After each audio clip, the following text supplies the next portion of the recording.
Shalom Aleichem, and welcome everyone as we're preparing for Shabbat Parshat Haazinu. I know Yom Kippur just finished and Sukkot is about to start, and we're all so busy and running and everything, but let's not forget that this week we have a Shabbat, and it's Parshat Haazinu, and it's incumbent upon us to take a look at the Parashah and to see what lessons we can glean, we can learn, and we can take into ourselves and apply them to our lives from this week's parasha. Let's start off with the pasuk in this week's parasha, and chapter 32, verse 9. It says, "Ki chelek Hashem amo, Yaakov hevel nahalato." For Hashem's portion is His people, Yaakov is the measure of His inheritance. Interestingly enough, the Ramban, Nachmanides, uses this expression of chelek, of being a portion of the nation of Hashem, to explain the ladder that was in Yaakov's dream when Jacob was dreaming and he saw the ladder and angels coming up and down. And the Ramban explains as follows. God showed Jacob in a dream. He showed him that everything that happens on this world happens through melachim. And everything is done, the Malachim do everything that Hashem says to do in heaven. As it says, Ki malachei Elohim asher shalach Hashem litalech ba'aretz lo yasu ketanav gedola ad shuvam litatzev al adon kol haaretz. The Malachim, the angels, cannot do anything on this earth until they come up. That's the resemblance of going up the ladder, coming back down the ladder. They go up to Hashem, ask what to do, and then they went back down, and they did it. And as he continues, I'm going to skip a few lines in the Ramban, and it says here as follows.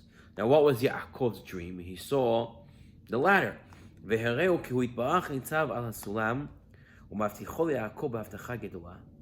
he also showed him that Hashem was standing over the ladder, promising Yaakov with great assurance that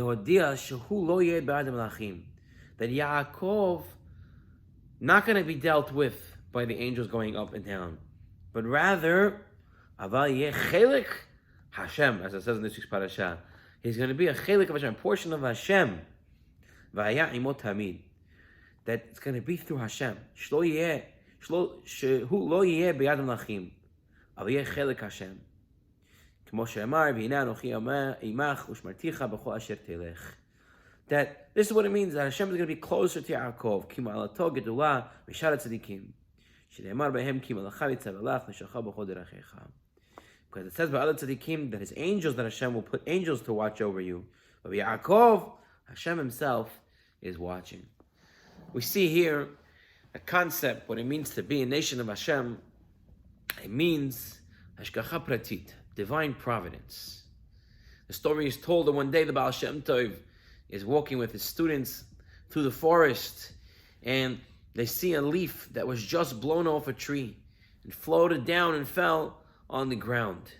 And the Baal Shem Tov turns to his Hasidim, to his students, and he tells them, you know that leaf that just fell because God wanted it to fall there. And everyone says, come on, it's just a leaf, it just fell off a tree. It's in the wind blowing around. And the Baal Shem Tov said to his student, pick up the leaf. Let's see what's underneath it.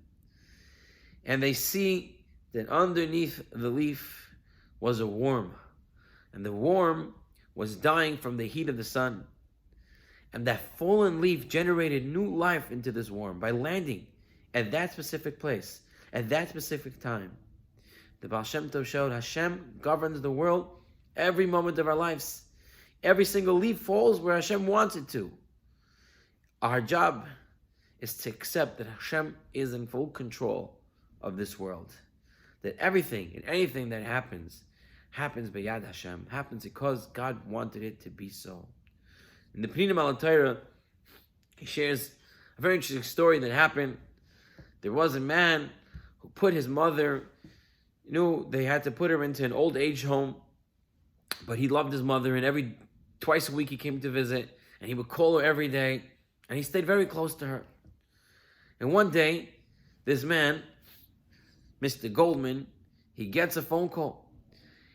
It's the old age home, and they're calling to say that his mother passed away overnight. And he was beside himself. He said, I just spoke to my mother today. I can't believe it. Oh my gosh, she sounded so fine. How did it happen?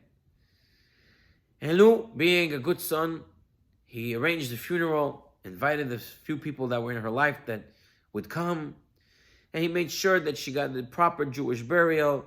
He said Kaddish. He said everything that was supposed to do. He was sitting Shiva during the first week after the passing of his mother. And all of a sudden, his cell phone goes off, and his mother is calling. Who has his mother's cell phone? He answers the phone, and it's his mother. And the mother says, what happened? You're not coming anymore. We don't see you. You usually come twice a week. You usually call me every night. You're not calling. I'm waiting. You're not. So I called you. He says, what do you mean? And he sees she's alive. He figures out there must have been a mix-up at the nursing home. So he calls them. He lodges a complaint. And the director says, oh my gosh, I'm so sorry. We didn't realize. They do a little investigation. Apparently there was another Mrs. Goldman on the floor who was a resident in two doors down. And when it happened at night, they got confused. They pulled the wrong Mrs. Goldman file, and they called the wrong son. They apologized profusely. Sorry. Now the director had to call the real Goldman family. He calls the real Goldman family. He calls the son, and he says, we're sorry to tell you, your mother actually passed away about a couple of days ago. One night overnight, she passed away. And I'm sorry we're telling you so late. We also want to let you know that she's already been buried. She already has a tombstone. Everything's already put in place. And the son says, what? How? He says, what do you mean? He says, what type of burial was it? And the director says, again, we're so sorry that it happened. We didn't know. He says, what type of burial was it? He said it was a traditional Jewish burial. Was Kaddish said at her funeral? And the director says, yes. We told the other family, didn't know it was an accident. We're sorry. We'll make it up to you. He says, I can't believe it. The son says, I can't believe it. My mom won. She says, what do you mean your mom won? Me and my mom have been having a war for years now. I'm an atheist. I don't believe in anything. And I told her that since I'm her legal guardian, I'm her power of attorney or whatever it was, I was going to take her body and donate it to the medical school so they could perform autopsies and learn from it and help medical science. And I told her I will not say Kaddish, and there'll be no Kaddish said at her funeral. There'll be nothing, because I don't believe in any of it. And she begged me, and she said, please, please, please. And I told her no. And she said she's going to pray to God to make sure she gets a Jewish burial and that she should get a proper funeral. And as such, it happened. And as he was hanging up the phone, you could hear him saying to himself, I will have to reconsider my life. Rabotai, there is no question at all, Ashgachat Pratit, and especially towards the Jewish people, but the whole world in general, Hashem is controlling every single spot. And this is what it means in this week's Parashah, Ki Chelek Hashem Amo, Yaakov Hevel Nahalato, that we are a nation of Hashem. Every step of what we do is Hashem guiding us. Moving on to our second lesson from this week's Parashah. In this week's Parashah, it says in Pasuk, in 32:10, Yimtze'eu be'eretz midbar. Rashi comments that he found them faithful. Hashem found the Jewish people faithful to him, in the land of the desert. For in the desert, in the midbar, they accepted the Torah, they accepted Hashem, they accepted the mitzvot, whereas Ishmael and Esav did not. Over time, we know for a fact that those of us who are loyal to Hashem, it always pays to be loyal to Hashem and always work out for the best. In the Aleinu Shebeach, he shares a story. There was a Jew living in America who was earning a meager living. He was trying to support his family, and he made $1,000, $500, $2,000 a month. It just wasn't adding up to what he needed. And one day, he sees an advertisement for the ideal job. Someone has a ranch not too far from his house, close drive, and they're willing to pay $10,000 a month, plus it's going to be a very flexible job. Yeah, your time you can flex, you can whenever it's convenient. And he was very excited. He applied for the job, and he got an interview for Friday morning. And comes Friday morning, it was Chodesh Av, it was in the month of Av. It was the month when Jews, we mourn the Beit HaMikdash and we don't shave, we leave a little beard. And so he had the beard, and now he's wondering, what do I do? Go to an interview with the beard, go to an interview without the beard. So he decided, it's Pekuach Nefesh, it's a matter of life and death. I'll shave the beard. He shaves the beard and he shows up bright and early, on time, nice looking, and he comes to the office for the interview. He comes for the interview, and the ranch owner sees him and says, I actually made some inquiries about you. I see from your last name you're Jewish. I worked with the Jewish people in the past. I love them. They're very loyal. I love it. You should know I already interviewed 9 people today, and I didn't like any of them. So, this guy's hearing all this. He sounds good. He likes Jews. So then this ranch owner, this guy says to him, let me ask you just one question. He says, I know it's the summer month now. I used to work on Wall Street with some religious Jews. It was around this time of year that they would leave their beards on. They wouldn't shave it because they said they were mourning their temple. You're religious too, right? He says, yeah. He says, so where's your beard? Isn't it the time? So now the Jew doesn't know what to say. And finally he admits, he says, I wanted to make a good impression, so I shaved it off, so I come to an interview looking good. And this guy says to him, this job that I have requires loyalty. It requires loyalty. If you're not loyal to your God, then how in the world are you going to be loyal to me? This job's just not for you. See, Rabotai, we have to be loyal to Hashem. From your own experience, just think about it. When you're loyal with Hashem, when you're full with Hashem, Hashem protects you, watches you. He's watching every single thing you do. He's going to work it out for you. Hashem, someone thinks he's smarter than Hashem. Someone thinks he's smarter than Allah. Someone thinks he's smarter than what the Torah says to do. Then it's not going to work out for him. It might look like it's working out for a couple of minutes, a couple of days. In the end, it's not going to work out. How do we know? How do we learn to be so loyal? From where can we get to be so loyal to HaKadosh Baruch Hu? Once the great Rav Yitzchak Hutner, Zecher Tzadik Lebracha, he was learning in yeshiva, and he was sitting all alone. And it was the beginning of the learning seder, the learning time. And he was talking to himself, or so it seemed.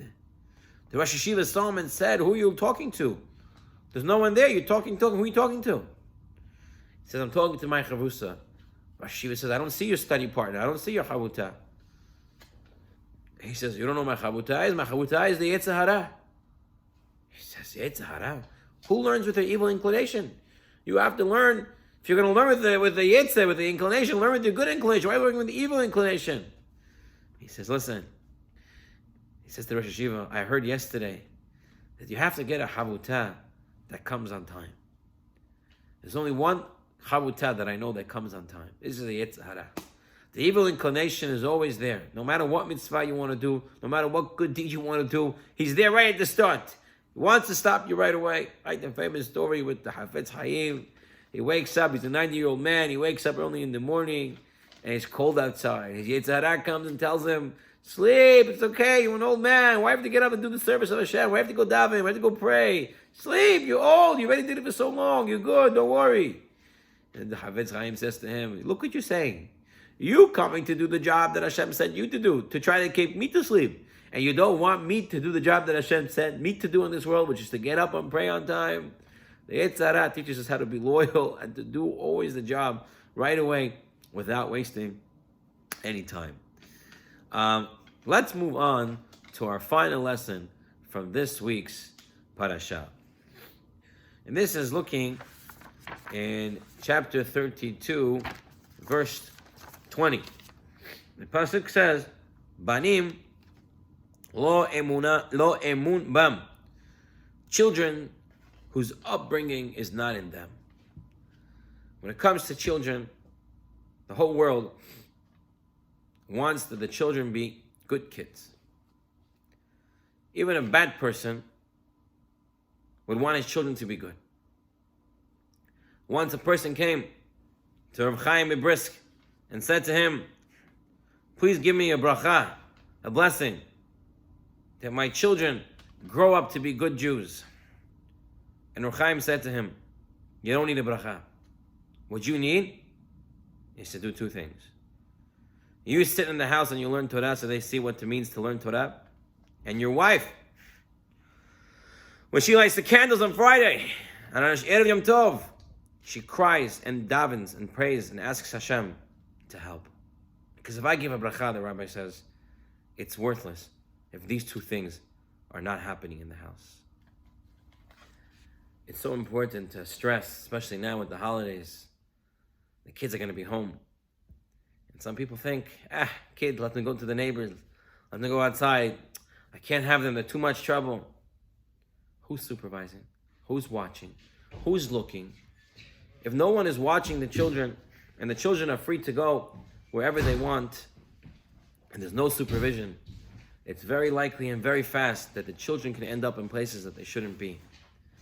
It is very important that a father and mother, yes, it's hard. Yes, it takes a lot of time to watch the children, to be there with them the whole time. But the payment and the reward you're going to get from doing that is going to be greater, because you can see kids go on the streets, no one watching, they don't know what to do. They end up in the wrong places. Today I got a list for Tehillim. A girl who's on drugs, I need to daven for her. Another child who's fallen into the ways of abominations of the world, and they want to daven for them. How does it happen? It doesn't happen overnight. It happens with the wrong association. Rabbi Zilberstein, Zecher Tzadik Livracha, he shares that he once saw a father playing with the children.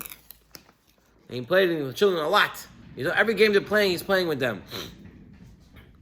So they asked the father, Why are you always playing with your children? He said, I want to teach them midot tovot. I want to teach them how to be good kids. So what do? I play with them and I lose. This way, when I lose, I show them how a person deals with loss. They don't scream at the other person. They don't yell at the other person and say, you caused this, you caused that. But rather, they'll see how to take a loss with grace. Take it nicely.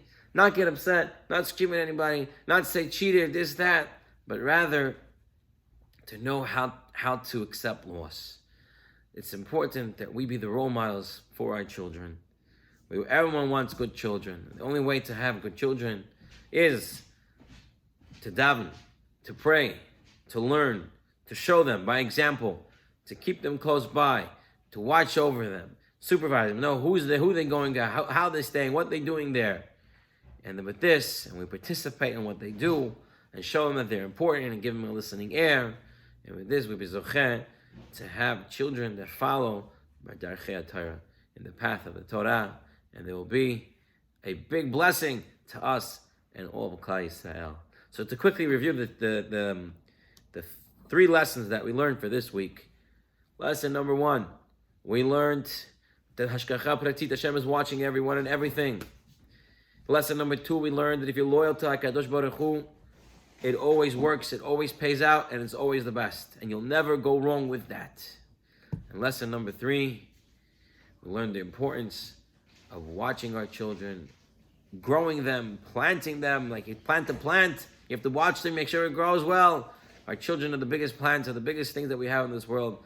Spend the time, spend the money, spend the resources. It's hard. It's hard work.